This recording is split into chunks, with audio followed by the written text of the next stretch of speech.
اعوذ باللہ من الشیطان الرجیم بسم اللہ الرحمن الرحیم۔ آج کے آڈیو 28 میں ہم سنیں گے کہ کیسے ان میں سے کچھ مستہزئون نے، مذاق اڑانے والوں نے نبی اکرم صلی اللہ علیہ وسلم کو اتنا مجبور کر دیا کہ آپ نے انہیں بد دعا دے دی۔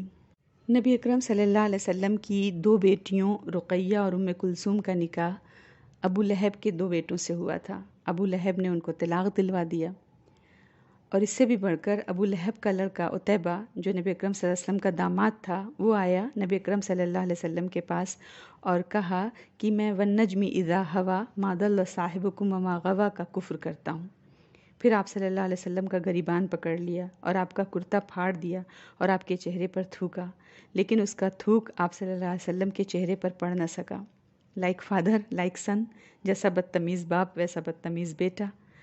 اس پر نبی اکرم صلی اللہ علیہ وسلم نے اس کو بد دعا دی کہ اللہ اپنے کتوں میں سے ایک کتا تو اس پر مسلط فرما دے۔ اب ہوا کیا کہ یہ شام کی طرف سفر کر رہا تھا، وہ کسی جگہ اپنے قافلے والوں کے ساتھ رات میں ٹھہرا، وہاں ایک شیر نے چکر لگایا تو اس پر عتیبہ چیخنے لگا کہ ہائے میری تباہی، یہ مجھے کھا جائے گا، میں شام میں ہوں اور محمد نے مکہ میں رہتے ہوئے مجھے مار ڈالا۔ لوگوں نے کہا ہم حفاظت کریں گے، لیکن رات میں شیر کسی وقت آیا، قافلے والوں اور اونٹوں وونٹوں سب کو پھلانگ کر عتیبہ کو پھاڑ ڈالا۔ اور ابو لہب جب نبی اکرم صلی اللہ علیہ وسلم کے بیٹے عبداللہ کا انتقال ہوا تو اس نے خوش ہو کر سب کو یہ خبر سنائی اور جا کر یہ کہا کہ اب تو محمد ابتر ہو گئے، یعنی ان کی تو جڑ ہی کٹ گئی۔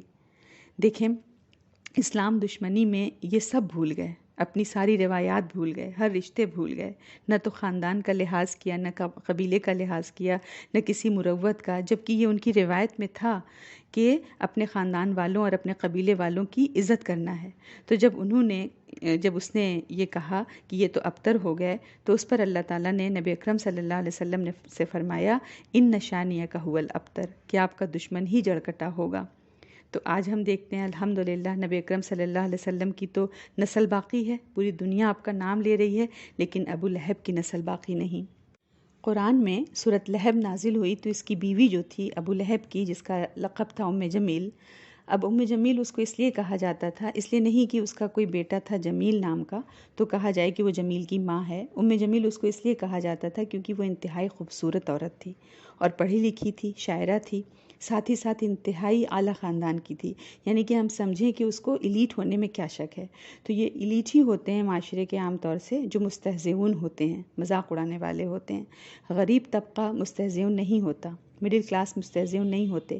یہ جو مستہزئون ہوتے ہیں یہ ہمیشہ سوسائٹی کے ایلیٹس ہوتے ہیں، پڑھے لکھے، پیسے والے، ذہین لوگ، صورت شکل ہر نعمت اللہ نے ان کو دی ہوتی ہے، اور یہ اس کے بجائے کہ اللہ کا شکر ادا کریں، اللہ کے دین کے یہ سب سے کٹر مخالف بن کر کھڑے ہو جاتے ہیں۔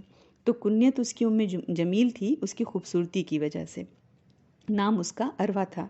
جب اس کو پتہ چلا کہ شوہر کی اور اس کی مذمت میں قرآن نازل ہوا ہے تو آپ کو تلاش کرتی ہوئی آئی، ہاتھ میں مٹھی بھر پتھر لیے ہوئے تھی۔ اللہ کا کرنا ایسا ہوا کہ جب یہ آئی آپ کو تلاش کرتی ہوئی تو آپ صلی اللہ علیہ وسلم ابو بکر رضی اللہ عنہ کے پاس بیٹھے ہوئے تھے، یہ آپ کو نہیں دیکھ سکی۔ اللہ تعالیٰ نے اس کی نظر پکڑ لی، اس کو صرف ابو بکر رضی اللہ نظر آ رہے تھے۔ کہنے لگی تمہارے ساتھی کہاں ہیں؟ اگر مجھے مل گئے تو یہ پتھر جو ہے میں ان کے منہ پہ دے ماروں گی، نعوذ باللہ۔ میں بھی شاعرہ ہوں، مطلب وہ کہنا چاہ رہی تھی کہ میں کوئی پڑھی لکھی ایسی نہیں ہوں، جاہل نہیں ہوں، یعنی میں کوئی بیوقوف نہیں ہوں، پڑھی لکھی ہوں۔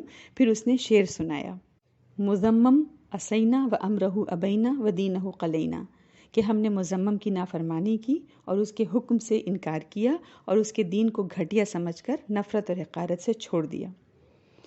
آج 1412 سال بعد ہم اس کے اشعار سن رہے ہیں تو تکبر برس رہا ہے، ٹپک رہا ہے۔ تو ہم سوچیں جب اس نے اپنے منہ سے یہ الفاظ کہے ہوں گے تو کیا اس کی شکل کا تاثر ہوگا، کیا نفرت اور کیا نخوت ہے جو کہ اس کے اندر سمائی ہوئی ہوگی۔ تو اس کا انجام تو وہی ہونا چاہیے جو اللہ تعالیٰ نے ارشاد فرمایا۔ محمد صلی اللہ علیہ وسلم کے نام کے بجائے جس کا مطلب ہوتا ہے تعریف کیا جانے والا، اس نے آپ کا نام بگاڑ کر مذمم کر دیا۔ مذمم کا مطلب ہے وہ شخص جس کی برائی کی جائے، جس کی مذمت کی جائے، بالکل محمد کا اپوزٹ۔ لیکن اس تنقید کو اور اس سارے جملے کو کیسے نبی اکرم صلی اللہ علیہ وسلم نے ڈیفلیکٹ کیا، یہ بھی ہمارے سیکھنے کی چیز ہے۔ جب اس طرح کوئی محمد صلی اللہ علیہ وسلم کے بجائے مذمم کہتا تو نبی اکرم صلی اللہ علیہ وسلم کہتے کہ مشرکین مجھ کو تو برا بھلا نہیں کہتے، وہ تو کسی شخص مذمم کو برا بھلا کہتے ہیں۔ تو ہم بھی ہر تنقید کو تیر کی طرح اپنے دل پر نہ لے لیا کریں۔ اگر مومن کا دل اتنا زخمی ہو جائے گا تو وہ تو کام نہیں کر سکے گا۔ تو اپنے آپ کو پازیٹیو رکھنے کے لیے کئی طریقے ہیں جو کہ نبی اکرم صلی اللہ علیہ وسلم نے ہم کو سکھا دیے ہیں۔ تو اس نے آ کر ابو بکر رضی اللہ سے کہا کہ سنا ہے کہ تمہارے ساتھی نے ہمارے خلاف شعر کہے ہیں۔ تو ابو بکر رضی اللہ عنہ نے جواب دیا، اللہ کی قسم وہ تو شعر کہتے ہی نہیں، انہوں نے کچھ بھی نہیں تمہارے خلاف کہا۔ تو انہوں نے ابو بکر صدیق رضی اللہ عنہ نے درست بات فرمائی کہ نبی اکرم صلی اللہ علیہ وسلم تو کوئی بھی کمنٹ پاس نہیں کیا تھا، وہ تو اللہ تعالیٰ کی طرف سے وحی تھی جو کہ نازل ہوئی تھی۔ تو یہ اس کا انداز تھا جمیل کا، تکبر میں چور، تحقیر کرنے والا انداز۔ اور ایک مرتبہ نبی اکرم صلی اللہ علیہ وسلم نماز پڑھ رہے تھے، آپ صلی اللہ علیہ وسلم حالت سجدہ میں تھے، تو عقبہ بن ابی معیط، یہ بہت کٹر دشمن تھا، اس نے نبی اکرم صلی اللہ علیہ وسلم کی گردن اتنے زور سے دبائی کہ آپ کی آنکھیں ابل پڑیں۔ ایک دفعہ اور آپ صلی اللہ علیہ وسلم نماز پڑھنے کی حالت میں تھے کہ اس نے نبی اکرم صلی اللہ علیہ وسلم کے گلے میں کپڑا ڈال کر سختی سے گھونٹا۔ اتنے میں ابو بکر رضی اللہ تعالیٰ عنہ آ گئے، آپ کو چھوڑایا۔ وہ روتے جاتے تھے اور کہتے جاتے تھے، اتقتلون رجلا ان یقول ربی اللہ، کہ کیا تم قتل کرتے ہو ایک ایسے شخص کو اس بات پر کہ وہ کہتا ہے کہ اللہ میرا رب ہے۔ اب ان مشرکین نے نبی اکرم صلی اللہ علیہ وسلم کو تو چھوڑ دیا اور ابو بکر رضی اللہ عنہ کو پکڑ لیا اور اتنا مارا کہ لوگ کپڑے میں اٹھا کر ان کو گھر لے گئے۔ ان کے گھر والے کہتے ہیں کہ ان کی ناک آنکھ سب برابر تھی، کچھ نہیں پتہ چلتا تھا، اتنا مارا گیا۔ اور جو بھی بال ہمارے ہاتھ میں آتا تھا، چھوتے تھے ان کا سر تو سب ہاتھ میں آ جاتا تھا۔ تو مشرکین نے ان کو مردہ سمجھ کر چھوڑا تھا۔ محبت کا دعویٰ دیکھیں آسان ہے، لیکن محبت کا حق ادا کرنا کتنا مشکل کام ہے۔ اللہ تعالیٰ ہمیں بھی یہ ایمان عطا فرمائے، اس کا 1000واں حصہ بھی ہمیں عطا فرما دے جو ابو بکر رضی اللہ عنہ کا ایمان تھا، تو ہم سب کی آخرت سنور جائے، ہم سب اسلام کے مددگار بن جائیں۔ آج 1 بلین مسلمانوں کو ایک پلڑے میں ڈالا جائے اور ابو بکر رضی اللہ عنہ کو ایک پلڑے میں، تو ان کا پلڑا جھک جائے گا، اس میں کوئی شک نہیں۔ اور ایک بار اسی عقبہ بن ابی معیط نے نبی اکرم صلی اللہ علیہ وسلم کے پاس بیٹھ کر قرآن سنا۔ اس کا جگری دوست تھا ابی بن خلف، اس کو پتہ چلا تو اس نے بہت برا بھلا کہا اور کہا کہ اللہ کی قسم تیرا چہرہ میرے لیے دیکھنا حرام ہے جب تک تو محمد کے منہ پر تھوک کر نہیں آ جائے۔ یہ دیکھیں، یہ ہے بری صحبت۔ ایسے بھی لوگ ہوتے ہیں، اچھے خاصے انسان کو جو کہ بعض دفعہ ہدایت کی طرف ہو سکتا ہے چل پڑے ہوں، ان کی مت مار دیتی ہے بری صحبت، بری کمپنی۔ تو یہی کام اس کی بری صحبت نے کیا۔ اور بخاری کی روایت میں ابو جہل کے بارے میں ہے کہ اس نے نبی اکرم صلی اللہ علیہ وسلم کو نماز پڑھتے دیکھا تو اس نے اپنے دوستوں سے کہا کہ کون ہے جو اونٹ کی اوجری لا کر محمد صلی اللہ علیہ وسلم کی پیٹھ پر ڈال دے۔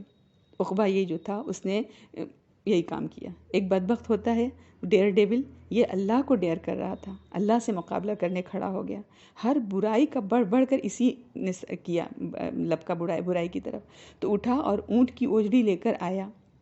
جب نبی اکرم صلی اللہ علیہ وسلم سجدے میں گئے تو دونوں کندھوں کے درمیان گندگی ڈال دی۔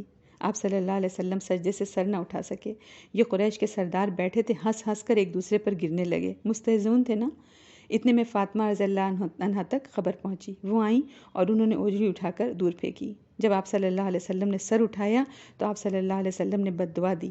آپ نے فرمایا، اللہم علیک بقریش، اے اللہ تو قریش کو پکڑ لے۔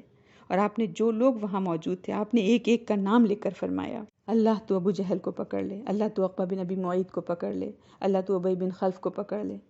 تو اللہ تعالیٰ نے فرمایا، انا کفیناک المستہزئین، کہ ہم کفایت کریں گے آپ کی مذاق اڑانے والوں کی طرف سے۔ ایک مرتبہ آپ صلی اللہ علیہ وسلم طواف کر رہے تھے، جب آپ صلی اللہ علیہ وسلم گزرتے یہ کوئی نہ کوئی جملہ آپ کی طرف اچھال دیا کرتے، کوئی نہ کوئی بات، کوئی طنز، کوئی طعنہ، کوئی تمسخر کا اظہار کیا کرتے۔ اور کچھ لوگ جو وہاں موجود تھے، ان میں عبداللہ بن عمرو بن عاص، جو اس وقت تک ایمان نہیں لائے تھے، وہ اس وقت چھوٹے تھے، کم عمر تھے، وہ دیکھ رہے تھے کہ نبی اکرم صلی اللہ علیہ وسلم پر یہ کس طرح سے کمنٹس پاس کر رہے ہیں۔ وہ کہتے ہیں کہ جب مکے والے کوئی جملہ ایسا کہتے، آپ کے چہرے کا رنگ بدل جاتا، پھر آپ چکر لگاتے، پھر وہ کوئی بات کہتے، جب تیسری دفعہ آپ گزرے، پھر جو مکے کے سردار تھے انہوں نے تمسخر اڑایا، کوئی طنز یا طعنہ کیا آپ صلی اللہ علیہ وسلم کے اوپر، تب آپ صلی اللہ علیہ وسلم نے ان کو بد دعا دی۔ آپ نے ان سے کہا، میں تمہارے ذبح کا حکم لے کر آیا ہوں۔ اس پر ان کی ساری ہنسی بند ہو گئی۔ نبی اکرم صلی اللہ علیہ وسلم کو راضی کرنے کی کوششیں کرنے لگے، کہنے لگے محمد آپ تو کبھی ایسے نادان نہ تھے. یعنی ان کو یقین تھا کہ آپ صلی اللہ علیہ وسلم کی زبان سے جو بات نکلے گی وہ پوری ہوگی. آپ کے سچے ہونے کا اس قدر ان کو یقین تھا، لیکن اس کے باوجود ہم دیکھیں ایک اندھا تعصب تھا جس کی وجہ سے وہ ایمان نہیں لاتے تھے. ہم سوچیں نبی اکرم صلی اللہ علیہ وسلم جو خود اپنے معاشرے کے ایلیٹ کلاس کے تھے، اعلیٰ ترین طبقے سے تعلق رکھتے تھے، اور ابو طالب کی جن کو کی حفاظت بھی حاصل تھی دنیاوی طور پر، جب مشرکین نبی اکرم صلی اللہ علیہ وسلم کا یہ حال کر رہے تھے تو باقی مسلمانوں کے ساتھ انہوں نے کیا کچھ نہ کیا ہوگا. السلام علیکم ورحمۃ اللہ وبرکاتہ.